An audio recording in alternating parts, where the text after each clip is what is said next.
Happy New Year, and welcome to the first episode of 2022.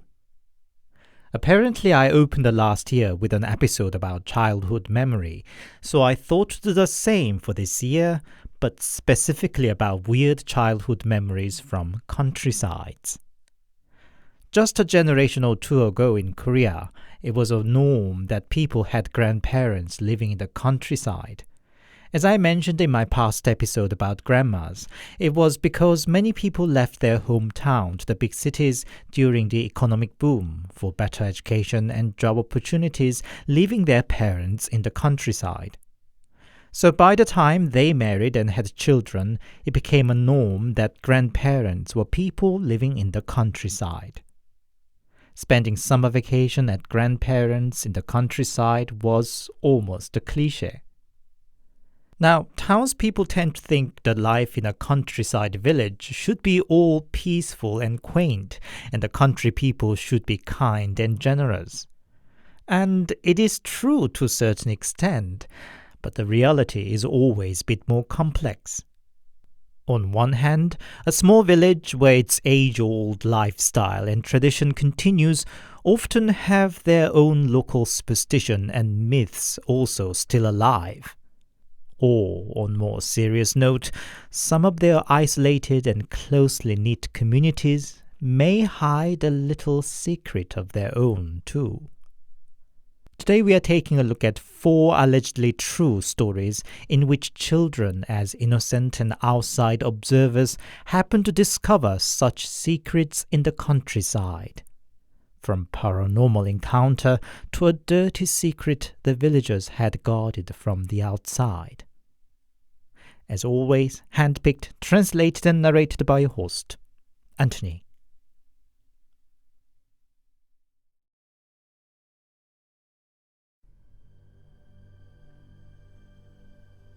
This is a story a teacher from my primary school once recounted during the class. He was all around stern but good-hearted teacher, and kids loved him, and especially little stories he dropped when kids lost concentration during a class. This is one of such. When he was young, he spent most of his summer and winter vacations at his grandparents' in the countryside. He'd usually roam around in the nature with other kids like little puppies, but that day he happened to walk around the village by himself and ended in the part of the village he wasn't familiar with. He was passing by a house, and over the low fence, saw a young woman sitting on the veranda. She was very pretty. To quote what the teacher told us, she was the prettiest woman he'd ever seen. Yet a little boy, but still a man he was, and he stared at her despite of himself. Young woman smiled back to his blunt stare. Encouraged by her smile, he greeted, "Hello," and the woman replied, "Hi," in friendly manner. "Are you new in the neighborhood?" she said. "No, I'm just visiting my grandpa here," he said. A moment of silence followed, but wanting to continue the interaction a bit longer, he asked, "And what are you doing now?" Indeed, most adults in such farming village would be out working in the field during the day, and it was a bit curious she should be just idling around like that. "I'm waiting for my husband," she said with a smile. He was surprised to find this girly-looking woman was a married lady. "Your husband?" "He should be back any minute." Her face bloomed with another smile, clearly very happy to see her man. Struck by her beauty once again, but having nothing more to say, he bade goodbye to her and moved on. Back at grandparents', he excitedly talked about the encounter with this beautiful woman at the dinner table. His cousin asked where he saw her, and he explained where her house was. But the reaction from the family was not what he expected. oh dear, the boy was lured by the ghost," shouted his aunt. Uncle and Grandpa hushed her, but sternly told him that he shouldn't get around carelessly.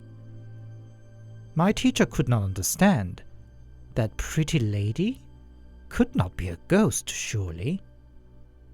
There was nothing untidy or pale about her, nor she showed any malintention towards him. Nevertheless, his uncle was so alarmed that he took my teacher back to the young woman's house. It was definitely the same house he passed by the day before, except it looked much older and abandoned now. Uncle then explained that there used to live a young couple. Sadly, the husband disappeared in the mountain one winter, and his young wife desperately waited his return, but died of scarlet fever before she could learn about her husband's fate. The husband was found in the gorge following spring, already half eaten away by wild animals. The talk about her fresh apparition got around the village, and it prompted the villagers to invite a Buddhist monk to the house to pray for her lingering soul. My teacher was present at the occasion himself. He couldn't understand the monk's chant, but when he said out loud at the end, tears poured out despite of himself. "Your marriage cut short in this life, but move on, dear lady, and meet him again in the next life for a long, happy life." How much loved and missed she must have of her husband. Because she looked so real and lively, my teacher felt so much sadder for her and prayed for the young couple's reunion in next life.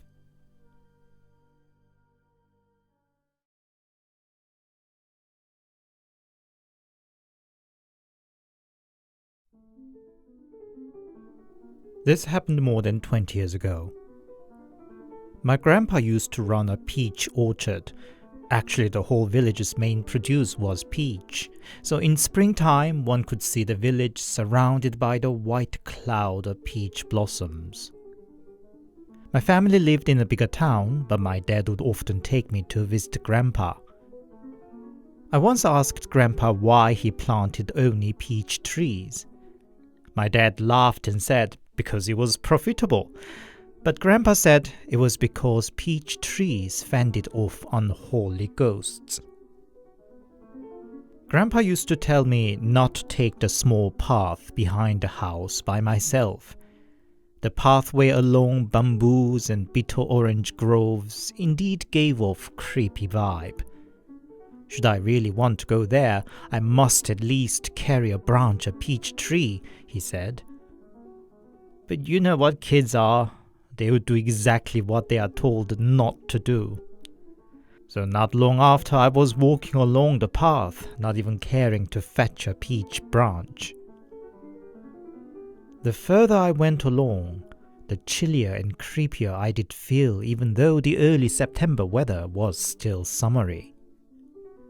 The path continued much longer than I thought, until it reached an open view of a hill to a cliff at the end. I felt strange. Despite of myself, I couldn't resist the urge to go up to the hill. My feet led me towards the cliff. Suddenly somebody snatched my hand from behind. It startled me out of the trance. It was a boy who held my hand, and a girl behind him, both looking as young as myself. Without a single word, they ran down the hill, keep holding my hand all the time. I cried, "What's going on? Where are you taking me to?" But they just dragged me all the way back to Grandpa's. Only then the girl, looking down at me who were bending down to catch a breath. "Don't go there again. We are helping you out just this time." When I looked up, the boy wasn't there anymore. I asked where he went, And the girl's response was, "He's a way to calm the people down. It's your fault." I couldn't understand whatever she meant. Soon she herself disappeared to the pathway. Years and years later, I learned there was a major battle in Grandpa's village during the Korean War. A group of civilians fled from North Korean army to the dead end of the cliff, and in desperation, threw themselves off the cliff. As for the boy and the girl, there are two big Zelkova trees at the entrance to the village. They are said to be about 150 years old and planted about the same time. These siblings of trees were treated as holy guardian by the villagers. And I wonder if the boy and the girl weren't the spirits of these holy trees.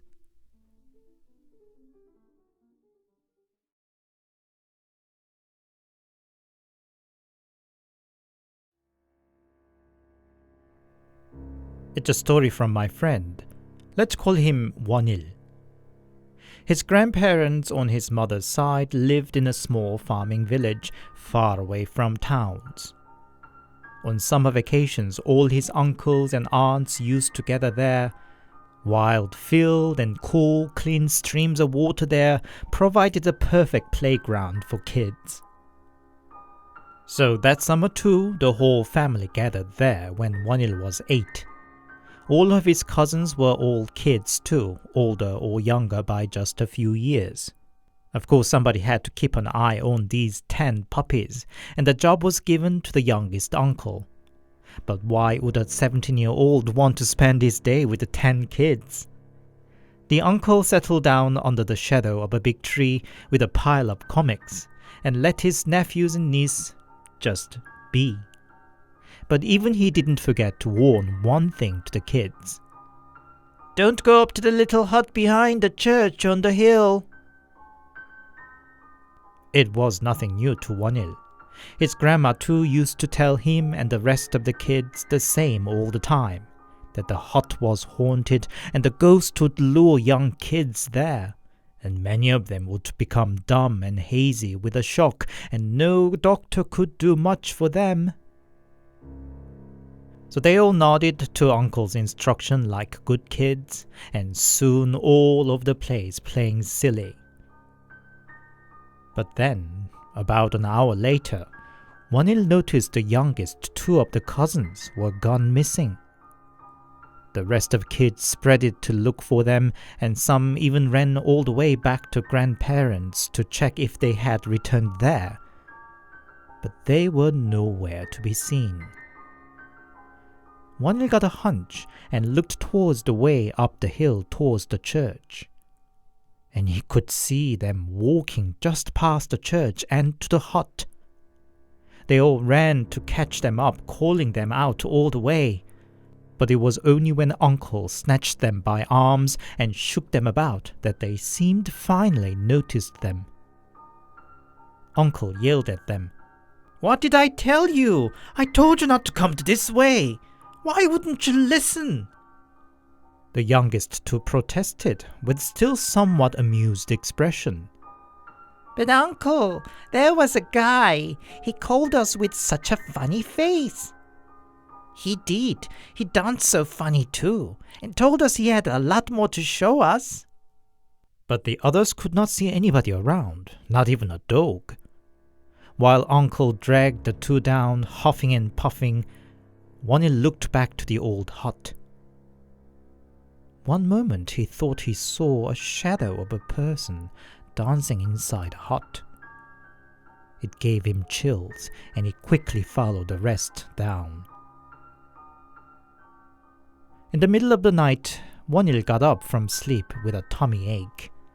He needed to go to the toilet, but the old-fashioned privy was outside the house, good 10 meters away. He shook little uncle to accompany him to the privy, but he just grumbled at him to use the chamber pot and fell asleep again. Oh, but Wonil needed number 2 business. In the end, he woke his mom up. While he was in the privy, Mom waited outside. Before he could finish his business, he heard Mom shouting, "Why are you out?" Wonil wondered what was happening and peeped out. The youngest two of the cousins who had disappeared earlier were out on the yard. "Auntie, there's this guy calling us out to play with him." "Yeah, Auntie, it's the same guy we saw earlier." Wonil's mom could not, of course, understand what they were talking about and just told them to go back inside and to bed. But Wonil felt all goosebumps hearing them. Then behind his back, in the darkness of the corner in the privy,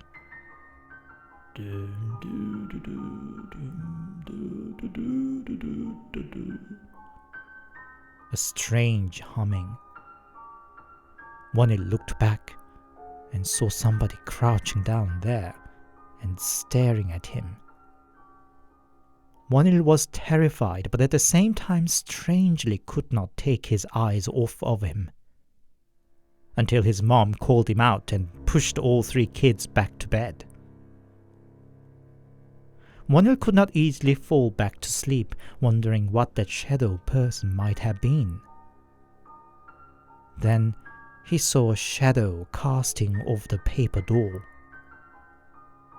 "Oi, boy, you saw me earlier, didn't you? Let's go over there and play together. Wake the babies up too, and let's go all together." Once again, Wonil was terrified by the strange voice, but felt equally curious. There was a piece of glass in the middle of the paper door as a peephole. He quietly approached and peeped outside. There was a guy outside the door, crouching down. He was looking right towards the peephole as if he knew Wonil was looking from the inside. Wonil panicked and was about to scream when the guy whispered again, "Don't panic, boy. Come here. It'll be fun." The man approached closer to the door, pushing his dark face and large eyes right up to the peephole. His smile finally broke Wonil's trance, and he screamed. It was enough to wake everybody up in the house. Wonil could only point towards the door and speak through his sobs. "There's a guy out there. The same guy I saw in the day. He was trying to take me away." The search around the house didn't find anybody, and Wonil's dad scolded him. "Stop the nonsense. I've been telling you a good boy shouldn't lie." But Grandma gave Wonil a hug and said, "Don't scold him. He saw what he saw. It must have been Sambok. Sambok paid us a visit." The story goes back to when Grandma was a newlywed young woman. Sambok was a village idiot. He was near 30, but remained ever childish. The villagers largely treated him with sympathy, and Sambok in his turn loved children and willingly played the role of the sitter for all the village kids. One day, Sambok was playing hide and seek with the kids and seeked a hiding spot in an abandoned house. And there he ran into a young married woman and the son of the village leader having a secret affair. The young lovers feared that Sambok might break their secret and framed him to silence him, that the village leader's son caught and stopped Sambok trying to rape the young woman. The village leader's son became a little hero, while innocent Sambok became the despicable rapist. Now nobody would entrust their kids to Sambok, and he became the target of swears and abuse. He withdrew to his little hut on the hill, and starved to death, all alone and in fear. The truth came out later that Sambok was innocent, as the young woman's husband found out her affair with the village leader's son. People belatedly felt guilty, but at the same time just brushed it off. Well, Sambok was nothing more than a village idiot, after all. But soon the rumor went around the neighbors that they saw the ghost of Sambok around his old hut. He would lure village kids to his place and shock them silly. Some kids indeed were diagnosed with mental issues or autism after rumored to have encountered Sambok's ghost. Panicked villagers called in a shaman once too, but all she said was, "His resentment is so grave that I can't touch it. A more powerful shaman than me won't be much better either. Just try to avoid running into him." So that was why nobody dared to get even near to the old hut on the hill, and it still remained decades later, together with the ghost of poor Sambok.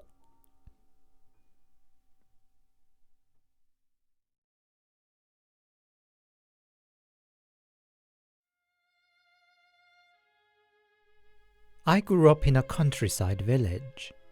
It was so tucked away from the world that I first saw a convenient store only after I entered the middle school in the bigger town, and a branch of Subway sandwich restaurant after I entered university. Anyway, there lived about 30 inhabitants in my village, including this woman, the village mad that every country village used to have. People simply called her that mad woman. She looked about 40 years old. She wore a thick padded jacket and boots regardless of the season, always dirty and smelly. She'd always mumbling something and then screech when she got excited. A typical picture of a mad person when you think of one. She'd swear and throw pebbles when a grown-up villager passed by, and would approach kids nagging to play with her. When ignored by the kids, she'd walk away mumbling again. The peaceful routine of the village broke one summer day. As usually is with such a small village, you could expect to see the same faces in the certain same spots in certain time of the day. But it was different that day. There were strange people around, while the usual village adults were nowhere to be seen. My parents were also away, only to be back home past 10 at night. I should remind you, in the countryside at the time, 10 p.m. was equivalent to 2 a.m. in cities. I got to hear what was going on from a classmate the following day. The mad woman's mother was originally from the village. She moved to Seoul after marriage, but after being scammed and losing everything, came back to her hometown alone with her daughter. The daughter was already mentally unstable, but grew up a young woman without no significant incident. Until one day, she was found being pregnant. At the time, the village was a bit bigger than in my time, with about 100 inhabitants. And when the girl's devastated mother digged around on who impregnated her daughter, it turned out virtually every man of the village had been taking advantage of the poor girl sexually. Mr. Lee next door, the father of two, the young man 5 doors down, old Grandpa Kim across the village. All of them. Their wives, sisters, and daughters had also known this, but kept their mouths shut. With the dirty secret unearthed, the tightly knitted community turned hostile and bitter. The mother couldn't do anything much against them all, but to take her pregnant daughter and leave the village. But a few years later, the girl somehow returned alone, now totally a mad woman. Her mother traced her down and tried to take the daughter with her, but the mad woman would always come back. In the end, her mother gave it up and remarried, and the mad woman became a part of the scene in the village. But the mother wanted to find some way to rescue the daughter and contacted a producer of then popular investigative television program. The strange faces I saw were the crews of the program, while all the adults in the village had gathered to discuss into the late night about how to resolve the problem. The rumor spread beyond the village, and even the authority of the province got involved. In the end, the case was settled with the village paying for sending the mad woman into a care home in return for stopping the case going on air. I later heard it had fortunately already passed the statute of limitation for a sexual abuse case, and the man of the village could escape the legal charges. I was too young to understand the severity of the situation at the time, but now myself having become an adult, I shudder to think how I, a daughter of one of the perpetrators, had mistreated the victim, however unwittingly. And I wonder why it was common for every little village having one mad person in the old days, and what kind of secret their life story might have been tangled with.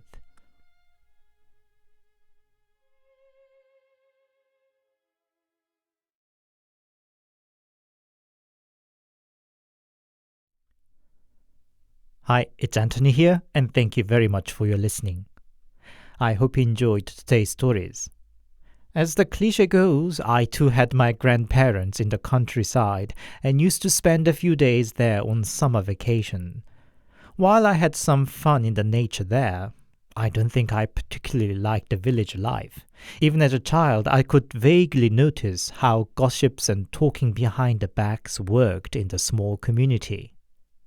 But now it's all but a memory, as my grandparents are no longer there, and their old village itself has been redeveloped into a leisure area.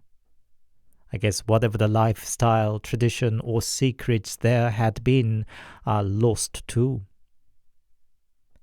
If you enjoyed my work, please consider giving me a like and comment, and if you really liked it, why not consider subscribing to my channel? Give my little channel a chance. Thank you. Once again, my best wishes for the new year, and I'll see you in the next. Stay safe and take care.